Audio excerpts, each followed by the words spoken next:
Om Sahaviryam Karavavahai Tejasvinavadhitamastu ma vidvishavahai. Om Shanti Shanti Shanti. Ishvaro Gururatmeti Murti Bheda Vibhagine Vyoma Vadvyapta Dehaya Dakshinamurtaye Namaha. Ajnanatimirandasya Gnananjanashalakaya Chakshurunmilitan yena Tasmai Shri Gurave Namaha. Om.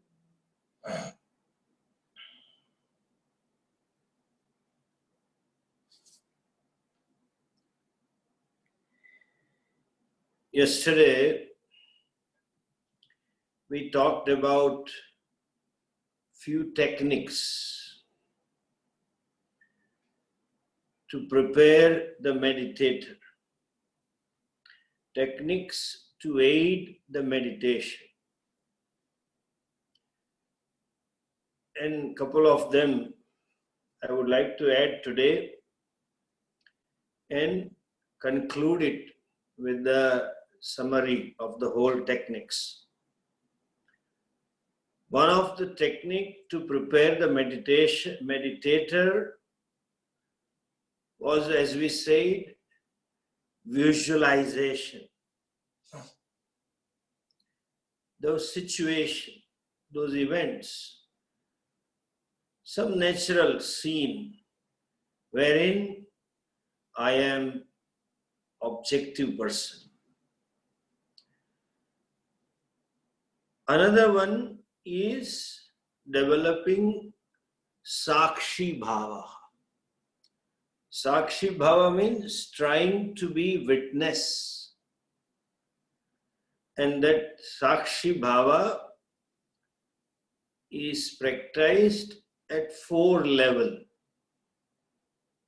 Some of you, if you remember the meditations conducted by Pujya Swamiji,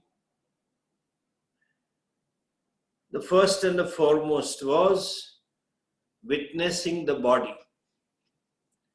You start seeing each limb of your body, beginning from, you can say, toe to head. We will ask you to close the eyes and visualize it. See your right foot and then see the toes and the calf muscles and ankles and the calf muscle and the knee and the thigh and abdomen and right up to the head. Thereby you become a Sakshi. It's a technique to prepare yourself for meditation, witnessing the body. Another technique to be witness. Remember, witness is a reaction-free person. Witness is objective person. So we are trying here through these techniques, we are trying to be one such person. Another technique was witnessing the sensation. You might have heard, if you recollect, Swamiji telling, just close your eyes. Just observe your eyelids falling upon your eyes. Just observe the sensation of one foot, left foot over the right foot if you are sitting with the squatted legs on the floor, or when you have interlocked your hands, or if the hands are resting on your knees, you might have observed, just observe the sensation of touch. Hands touching each other, or that interlock of the hands, touching the fingers, each other, fingers touching each other. You try to feel, just witness the sensation of touch, sensation of sound. When you are meditating, some noise keep coming. Either the birds are chirping or some sound. In a meditation class, people sleep and snore also. As I said yesterday, that the precondition of meditation and sleep being saved, people slip into sleep, You slip to sleep. And some of them have a sound sleep. They make noise. Swamiji would, very subtly say, just listen the sounds that are coming to you. You just listen. All the noise that are coming to you. Some traffic noise or some noise of some third or something. That is called witnessing the sensation. You will feel the air. Suppose you are in air-conditioned room. Feel the cold air that you are experiencing. That is witnessing the sensation. First, you start with witnessing the body, limb by limb. Each limb, you just visualize it. You just witness it. Then witness the sensation. These witness practices helps one to quieten the mind, and of course helps one to gain some space within. Another popular used in more so in yoga as well as in Vedanta, the process of witnessing is, some of you who have attended my meditations also might have heard all this, that witness your prana. Just see the breath going in and coming out. Just observe that breath. That is called as prana vikshanam. Mind needs some activity, but that activity of observing prana is a benign activity. Sometimes, if one is observing the body, one may slip to this pattern of thinking, compulsive thinking, unconscious thinking that, oh, the color of the skin is not good. Oh, my weight is little more. Oh, my height is not there. Oh, my hairs are grey. Oh, my cheeks are not good, etc., etc. One can get into that. But here, prana vikshanam is a benign activity wherein you just observe your prana. Not only observe, then slowly you feel the sense of touch within the nostrils, the breath that is going in and the breath that is coming out. You watch it. And then further observe how that breath goes to the lungs, and from lungs it comes out. The inhalation and exhalation, the entire process. This breathing is involuntary action. We don't convert into voluntary. We don't try to lengthen the breath or couple the japa with the breath, and nothing. Nothing. Just let it flow in natural rhythm. But while it is flowing, I am just observing the breath that goes in, that comes out, right up to the lungs. I don't try to lengthen it, nor I try to shorten it, much less I try to hold the breath. Just observe prana vikshanam. This observing exercise, prana vikshanam, doesn't give you a window to go out. a window to connect with your memory, connect with your unconscious, nothing. You just keep observing the movement of the breath, prana vikshana, witnessing the breath, just feeling the warm air going inside.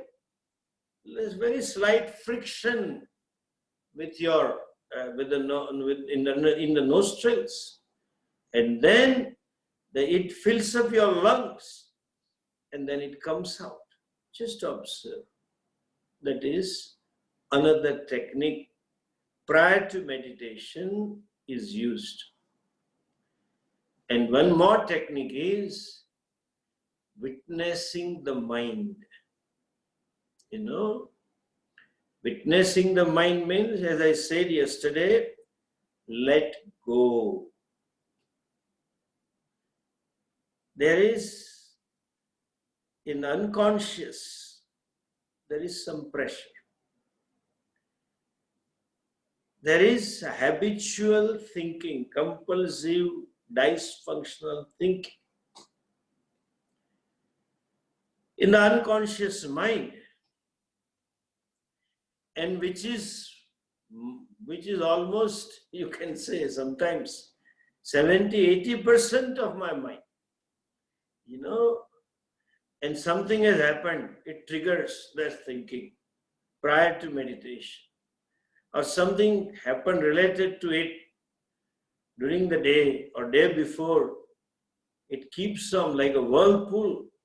The same pattern of thought, dysfunctional, compulsive thinking, there is a whirlpool of such thoughts, such emotions. It is like that particular event is like, when they have the bottles, some aerated bottle, carbonated bottle, like liquor and all that, when they give to sports person. In India also this has started. When they win the match and they come with the bottle and they shake it and then open, and the drink comes out like a fountain, it goes out, So there is unconscious carbonated. There is very little space. Like in a soda bottle or this bottle, there is little space. There is simple or empty space. But loaded space is much more. That filled up space is like our unconscious. And conscious is very little. So, we learn to observe those patterns. How? One, as I said, by auto-suggestion. I tell my mind, and mind comes out, comes back. And then I just let them pass. No reaction, no comment, no judgment. Therefore, we talk to ourselves. And Pujya Swamiji often used to talk to you, or I always use this word, that before meditation, I tell you have an appointment with yourself. You have a time, you have given a time to the self. This is the quality time for you. So please be with yourself. Oh mind, just be with itself. That kind of auto-suggestions, when given to the mind, sometimes thought come and then you tell. And even before we tell, there are so many issues to be addressed. There are so many problems to be solved. There are so many things to be done. But all that I will handle after half an hour. Even you can pray, oh Lord, help me. Just silent prayer. No mantra, no shloka, nothing. Help me for half an hour, that my mind does not go out to all the pending works. does not get out to the hurts and the guilts and all kinds of things that are stored unconscious, may it not take it away. I have to address few things. There are some problems. Oh Lord, I am giving you these problems. Please help me, take care of them for half an hour. You are there for me, I know. Just support me. That kind of suggestion that I am handing over my all issues to the Lord, like that bhajan, very popular Hindi bhajan, अब सौंप दिया इस जीवन का सब भार तुम्हारे हाथों में. Oh Lord, I am giving you all the loads of unconscious and agendas and things to be achieved and done to you for some time. Like you ask somebody to hold your baby. Like you ask somebody, can you hold this for me for a few minutes? Just a few seconds? Like that, I request the Lord. And then tell the mind, auto-suggestion, oh mind, now Lord will take care of it. You just be relaxed. He is all-pervasive, all-powerful, all-knowing. And He will take care of these things better than you. Just be relaxed. Don't run away. That kind of auto-suggestions. And when such reactions come out, like those commercials on YouTube, advertisements, then you don't judge it. I don't get carried away. My mind just observes it. No comment, no judgment, just postponement. I'll take care of it after half an hour. After I complete the meditation. So, you release the pressure. Like carbonated bottle. You release, when it is punctured, the pressure goes out. Or the pressure cooker. The whistle is taken out, you release the pressure. So, I release that pressure or that kashaya when it comes out, I just witness it. Let it pass.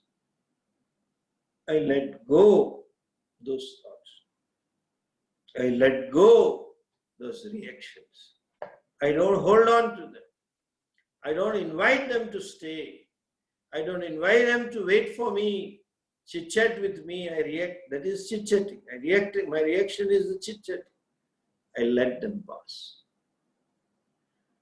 Another thing I mentioned yesterday was to be introspective. When it comes to that vikshepa, one has to be self-introspective. That this disturbances comes, that time. There is a beautiful, exercise which one can take. Or in those days, there was a very rewarding, very useful practice we used to do as a children. I still remember, we used to write the diary, daily diary. What did I do? Though, in writing the diary, everybody wrote or portrayed himself or herself as a great hero, as the most wise person. Like that they wrote. But then, here, you write differently. Nowadays, there is a very popular word, mindful meditation. But the mindful meditation can work if the meditator is living a life of mindfulness. You have to, if one lives a life of mindfulness, then only that can happen. Most of the time, we just go, we just flow by the situation and keep responding. Sometimes the life situations and our lifestyle is so fast. Now I have been thinking this for almost 10, 12 days. We had a lockdown for one day, and then the Prime Minister announced lockdown for 21 days after 2 days. That only it stuck to me. If you just look at it, life has become very rajasic. Too much of restlessness, so much of activity. It is like the traffic of Indian traffic in the city, You keep negotiating the cars coming from the front. If it is not a road with a divider. In India, you have to be careful in driving. They may overtake from left or right or even sometimes behind. When you brake, they will bang. So you have to be very careful in driving to all the sides. Even you have to watch the footpath, some dog may run in the street, dog, etc. So the life it is full of events and incidents and work daily going on. Very busy life. So much of rajas. And now when there is a lockdown over here, you realize that people tell me, okay, Swamiji, now I think I can do without so many things, Need not run around, need not do so many things. You can learn to relax, but we don't. And when we are so active, mindfulness is not there. There are certain programs, and you keep answering according to those programs. Like in the Western world, there is a software. Thank you and sorry.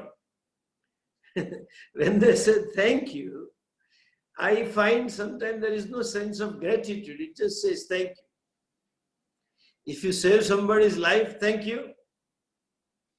And if somebody's pen falls down and you pick up and give, thank yous. Both are thank yous. Sorries. That's a program. Too much of activity, too much of rajas, too much of extrovertedness, too much of achievements gives rise to a lifestyle wherein you don't act, you go by your programs. There is no mindfulness because there is no time between one event and another event, between one experience and another experience. There is no time gap. Since there is no time gap, you hardly observe. You just keep responding one by one by one by one. Just that means quite often we don't live mindful life. Now, how to live mindful life? How to be mindful? Please do this exercise. You can try. Just form a habit to work on that. When you have a teleconversation with your close friend, bosom friend, after the conversation, and it lasted quite some time, 10, 15 minutes, after the conversation gets over, just try to recollect all the dialogues. How you moved from one topic to another, which are the words that you said, how you framed your sentences, what comments did I make. That will make you mindful in talking in future. Or, when you sit on a dining table, when the food is served and family is eating, while the food is being eaten, just try to recollect the whole conversation. While you are doing dishwashing or cleaning or setting up the things back to its place, at that time, try to observe the whole conversation, how the thought went. Or even the best thing would be, one of the best, we hardly, when we drive, we just keep driving. But having reached home, just try to recollect what kind of thoughts passed by me. Especially in the Western world, there is nobody with you in the car. And when there is no one with you, so many thoughts come to you. And those thoughts pass by you. Just try to recollect what kind of thoughts passed by. What was it that I was thinking all along? Or even at night, try to recollect the whole day. From waking up till late evening, what did you do? You can say in 3 sentences, woke up and got ready and went to office and came home and then had some chat with the family and dinner and watched TV. Over. But then get into details. Then you just observe, no comment. Just observe. Just recollect. Just replay the whole blessed thing in a slow motion. Like you replay the video in a slow motion in a sports. How the person hit in a cricket, how they hit it, how he bowled, etc. Try to recollect. And for all of you, in fact, that's what is my personal experience I'm sharing, how I used to study. After coming to room, I will just try to recollect the whole lecture sequence. How did Swamiji start? And from one topic to another, when and how he moved? In between, what jokes and stories he told and what are the points that he made? And then whole lecture, I used to recollect for 10 minutes, at least major points. Like today, you can think that the whole session, I started saying there are some techniques and some of them I've said and I would like to add and elaborate it. First technique is witnessing, and in the section of witnessing there are 4 things: witnessing the body and witnessing the sensation and witnessing the prana and witnessing the mind and how to develop the witnessing the mind, and then auto-suggestions and giving to Ishvara, and then give example of carbonated bottle and then shaking the bottle, the experiences, the mind is a whirlpool of sarva, all things should come back to you.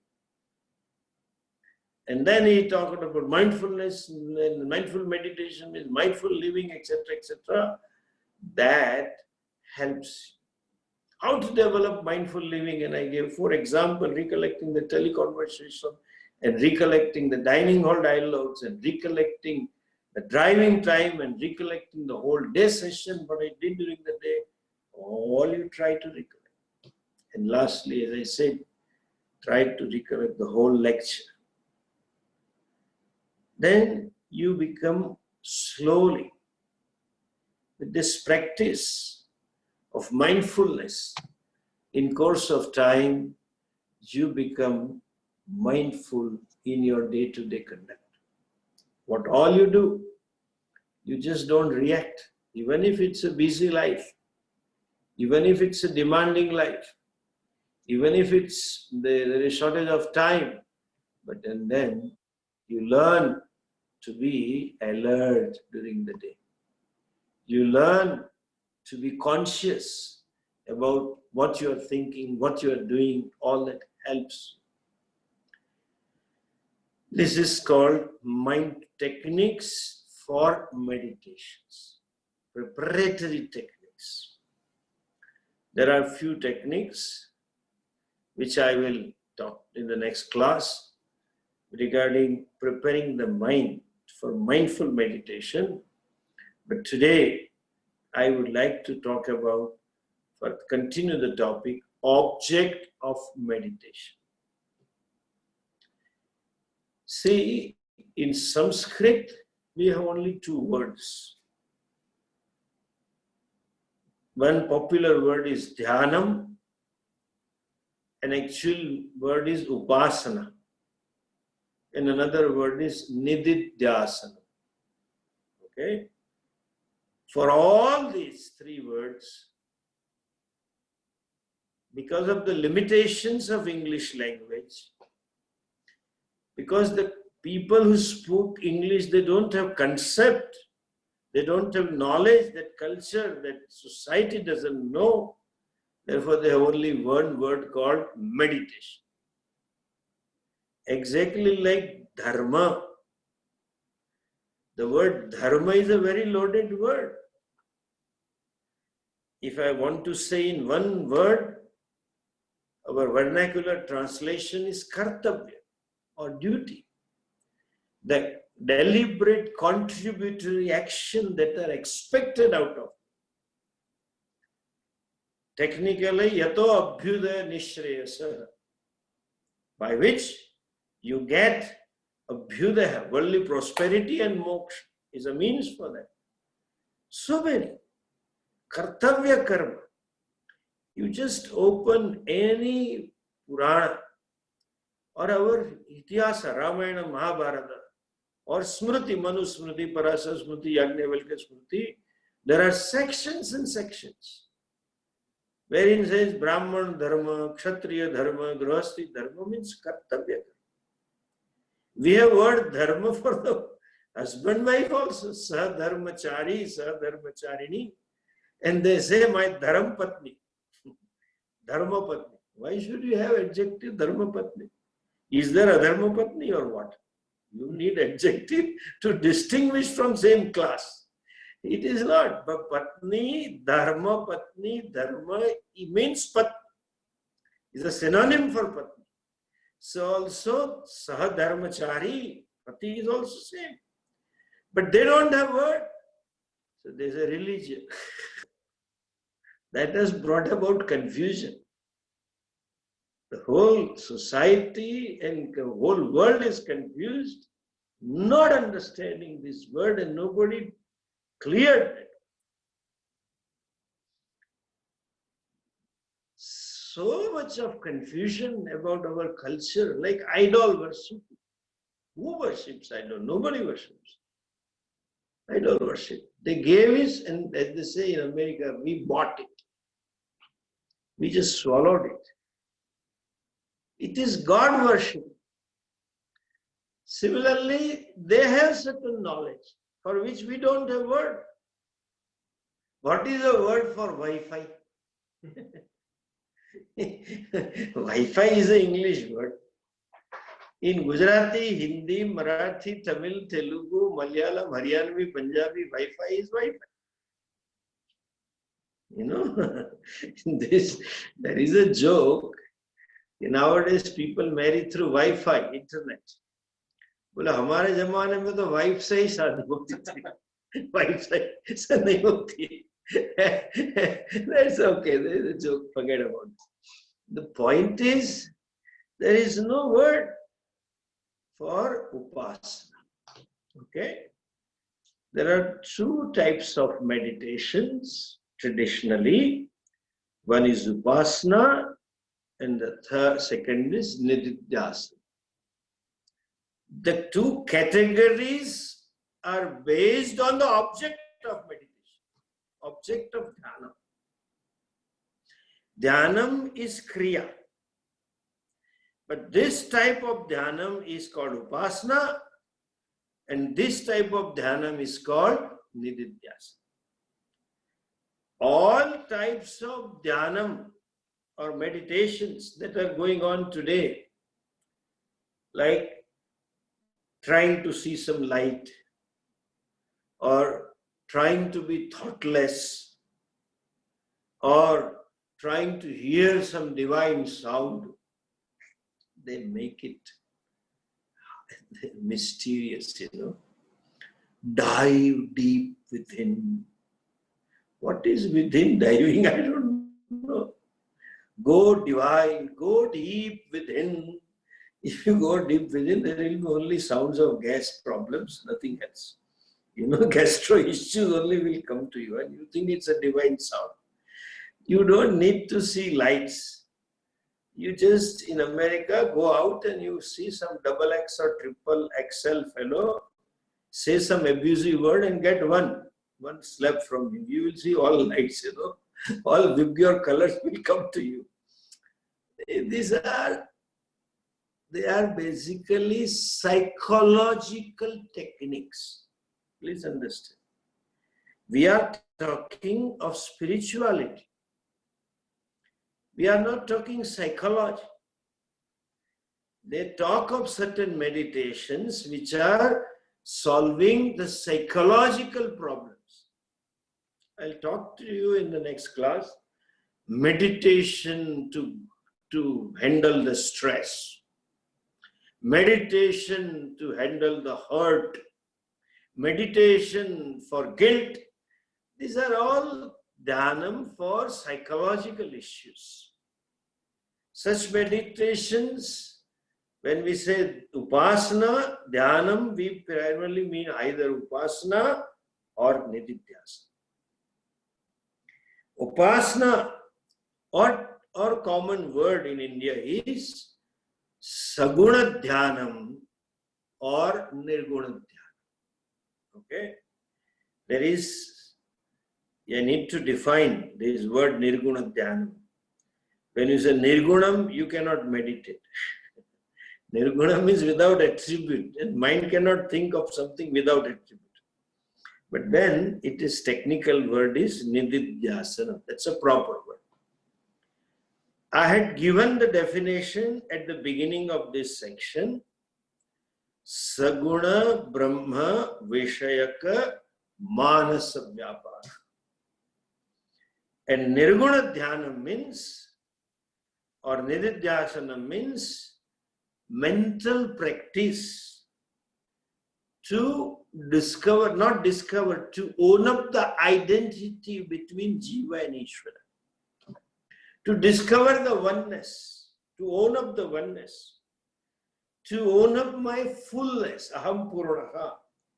That to own up that fullness, meditation, quote unquote, is called Nididhyasana, and meditations or mental thought flow centered on Bhagavan, with Shadaishwarya, etc., is called Upasana. People often ask, Swamiji, which Brahman is greater? Which is better, Saguna Brahma or Nirguna Brahma? Both are Brahman. Saguna and Nirguna is adjective. There is a question of better. How can you say, Swamiji, which picture is better, yours, when you are 25 or 60 or 40? It is me only. Whatever you like, you keep it. Sometimes people ask me, should I keep this picture or that picture? That's up to you. It is the same person. Similarly, there is no comparison. The discussion comes in the 12th chapter of Bhagavad Gita. But here, now the question comes, which one should I do? What should be the object of meditation? Saguna Brahma, or should I do Nididhyasana? And which is rewarding in terms of moksha? That is being talked in the next verse. Just look at the verse. I'll chant the verse for you, and I'll chant it twice. First time you just listen. Second time you can repeat it mentally or loudly as you should see. Bheda bhavana sohamityasau bhavana bhida pavani mata. Bheda bhavana sohamityasau bhavana bhida pavani mata. Okay. What he says? Bheda bhavanat. Panchami, compared to this. Compared to what? Bheda bhavana. Compared to attitude of duality. Attitude of separation, attitude of smallness. So aham asau iti. So aham iti asau. Asau means this. What this? So aham, I am that. Means attitude of non-duality. Avidha bhavana. the vision of non-duality, that instead of attitude of duality, that I am separate from Ishvara, I am different from Ishvara, the non-dual vision that I am that is Pavani Mata. Pavani means is more purifying, is more rewarding. Mata. Mata means this is the opinion, or that means this is the considered teachings of the Shruti, of Veda, of Upanishad, of Gita. Seeing the Ishvara as separate from me is called Veda Dhyanam, and seeing Ishvara as not different from me is called Abheda Dhyana. Okay? To begin with, the beginning, Veda Dhyanam is natural. You know, this is human orientation. Without any kind of teaching, without any kind of information, advice, or knowledge, somehow, right from childhood, I take myself to be separate from Ishvara. I take myself separate to be separate from the world. I see the Ishvara. Somehow, this is again disadvantage of modern media, as sitting in heaven, because they say, oh God in heaven, you know. So they, sportsperson always look up and do like this. So our Indian sports person also started saying that up and doing, closing the eyes and going down the head. They look up. Our Ishvara is everywhere. Okay? He is right in front of you. Therefore you say Namaste. That is there. Whomsoever you see. And when you just don't say Namaste, you say Ram Ram, you say Jai Shri Krishna, you say Om Namah Shivaya, Jai Shri Ganesh, that is Ishvara there. So you don't need to look up, but they have started looking up.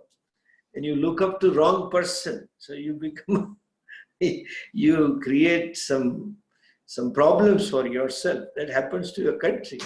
When they look up to a wrong candidate and he becomes a president. That's it. you need divine intervention of Corona to remove that president, because his limitations and his foolishness, his failings become vivid to the people. Some people are so gross that they look up to a wrong person. Anyway, forget about that. This is subjective, okay? Don't take it. It is not Shastra. This is Paramatmananda. Anyway, Ishvara looking up is the issue. So, we always look at Ishvara different and outside me. Okay? That is natural orientation. That is a natural upbringing also. But that conclusion or misconception is confirmed by our Puranas, is confirmed by various stories, that Bhagavan is in Vaikuntha Loka or Saket Loka or Shiv Loka or Kailas Loka or etc. That gets confirmation. And they say he is a sustainer, creator, dissolver, and then Brahmaji prayed and Indra prayed and Bhagavan manifested and he was sleeping at the Kshir Sagara on that Sheshaya, etc. So that is, that orientation gets confirmed. Okay. Now, what happens instead of this Veda Bhavana?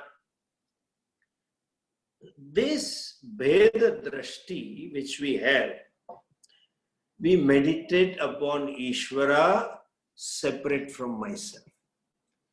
How do you meditate? There are various meditations in Upasana. What are they? Either you just chant the name of Bhagavan, or they try to visualize the form of the Ishvara. Krishna or Shiva or Ganapati. See, this is mindful meditation I am talking about.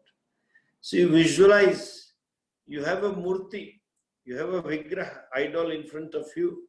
Mentally, you visualize a complete idol. Beginning from toes and feet, foot and then ankle and then knees and everything. The dress and the colors and the eyes and the mukat and everything you visualize. That is one kind of dhyana, saguna upasana. Another is, it's very popular in Vaishnava Sampradaya here, Vaishnava tradition, that you just think of some Leela, what they call, Bhagavat Leela visualization. There are stories. By the way, the traditional view about Mahabharata and Ramayana is, it's a history. That is a history of Bharata. Krishna did move around on this bhumi. Rama did move around on this bhumi. There are some evidences also, scientific and all others, but then that stories about Krishna and Rama, you just visualize. Like they say, you visualize what? You visualize that story of Krishna stealing, being caught after stealing the butter, and the mother is angry. Jasoda Maya is holding him, and she's so angry, and that whole thing, the picture, you picturize the whole thing in your mind. Or Krishna was tied with the rope and the stick, and then he goes out, and then when mother is chiding him, he is crying, etc. Or butter stealing, or Rama some story. Keep visualizing. That becomes saguna dhyana. Okay? There are other forms. Or just chant mantra with an attitude of surrender, with a bhava of surrender, sharanagati. That becomes saguna dhyana. So you listen to stories. These Mahatmas describe whole Krishna Bala Leela, the childhood stories of Krishna, so vividly, with every details. And that when you think of those details, you are focused only on Krishna. Krishna playing flute, Krishna taking lunch with the cowherds, Krishna cuddling the cows or playing with the calves, all kinds of stories. Visualize that. That becomes a saguna dhyana. They listen to the stories, vividly described by the speaker, that has a deep imprint in the mind, and you do that. Or one of the bhava, Krishna bhava. Or you just visualize his color of the skin, Neela Megha Shyam. You visualize his limitlessness, like the horizon, the sky, big one. So many things can be done to think of the Lord as what? As Saguna Brahma. Even mental puja, performing entire puja mentally, from dhyanam, avahanam, asanam, padhyam, argyam, etc., the whole thing becomes Veda Bhava Dhyana. Or just visualize Ishvara in your sitting in heart. They say there is a sitting like you do Abhisheka. Close the eyes and Shivlingam is there in the heart cave as though visualizing. Shastra doesn't say that, but they use it for meditation. And then you are pouring different dravyas, different things. First you offered the fragrant oil, and then Ganges water, and then Panchamrutam, etc. One by one you visualize. All such visualizations are called Bheda Bhava Dhyana. Visualizing Narayana sitting, lying down on Sheshanaga Sarpat and Lakshmi ji massaging the feet. Or you can visualize on his conch and the chakra and so many things are there. This Bhakti Sampradaya has varieties of meditation, varieties of meditations of Leela, different forms, different stories. And they visualize that and focus the mind on that. That is called Veda Bhava Dhyanam. Now, Abheda Dhyanam, Nididhyasanam, seeing as non-dual from me, is not some visualization, it is seeing. And that seeing is possible when you discover the fact as a fact. And that fact, to own up the fact, to overcome certain habitual errors, to negate the habitual errors in terms of deha, bhava, etc., dhyanam is done. That is called nididhyasanam. Okay? So, in between, there is Saguna Dhyanam. Just now I mentioned the Ishvara in the heart. They try, that is called Ahangraha Upasana, look upon myself as manifestation of Lord. That I look upon the consciousness as the Lord which is manifesting in the heart. That Ishvara. And that kind of Dhyanam, compared to that, Soham, Abheda Dhyanam is purifying because it releases you the vision of non-duality. Assimilation of this vision releases you from the bondage of samsara. The fundamental impurity, namely ignorance, is removed because of that, and therefore it is considered as purifying. We have to talk some more thing about it, but just for the constraint of time, I have to go for lighting the lamps, and then we have to be there for at 9 for some time. And we are lighting almost 500 lamps in the temple. It's some prayer, etc. So I think I'll conclude here. Om Purnamadah Purnamidam Purnat Purnamudachyate Purnasya Purnamadhaya Purnameva Vasishyate. Om Shanti Shanti Shanti. Hari Om Shri Gurubhyo Namaha. Hari Om.